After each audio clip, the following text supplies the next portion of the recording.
விருதுநகர் வட்டத்தில் 1435ஆம் பசலிக்கான வருவாய் தீர்வாயம் எனப்படும் ஜமாபந்தி கணக்கு தணிக்கை இன்று காலை விமர்சையாக தொடங்கியது.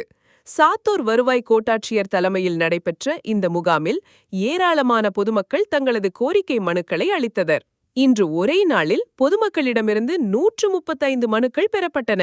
அதில் பட்டா மாறுதல், இலவச வீட்டுமனை பட்டா, வண்டல் மண் எடுப்பதற்கான உத்தரவு மற்றும் சான்றிதழ்கள் என 36 மனுக்களுக்கு உடனடியாக தீர்வு காணப்பட்டு ஆணைகள் வழங்கப்பட்டன. மீதமுள்ள மனுக்களை உரிய காலக்கெடுவிற்குள் விரைந்து முடிக்க மாவட்ட ஆட்சியர் மரு என்.ஓ. சுகபுத்ரா அதிகாரிகளுக்கு உத்தரவிட்டுள்ளார். கிராம கணக்குகள் மற்றும் நில ஆவணங்கள் முறையாக பராமரிக்கப்படுகிறதா என்பதை ஆய்வு செய்வதே இந்த ஜமாபந்தியின் முக்கிய நோக்கமாகும். எனவே பொதுமக்கள் தங்களது கிராமத்திற்கான ஜமாபந்தி நடைபெறும் நாட்களில் வட்டாட்சியர் அலுவலகத்திற்கு சென்று தங்களது குறைகளை மனுக்களாக அளித்து கோரிக்கைகளை நிறைவேற்றிக் கொள்ளலாம் என மாவட்ட ஆட்சியர் கேட்டுக்கொண்டுள்ளார். இந்நிகழ்வில் வட்டாட்சியர் மற்றும் வருவாய்த்துறை அதிகாரிகள் பலர் கலந்து கொண்டனர்.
யோசிச்சு பாருங்க.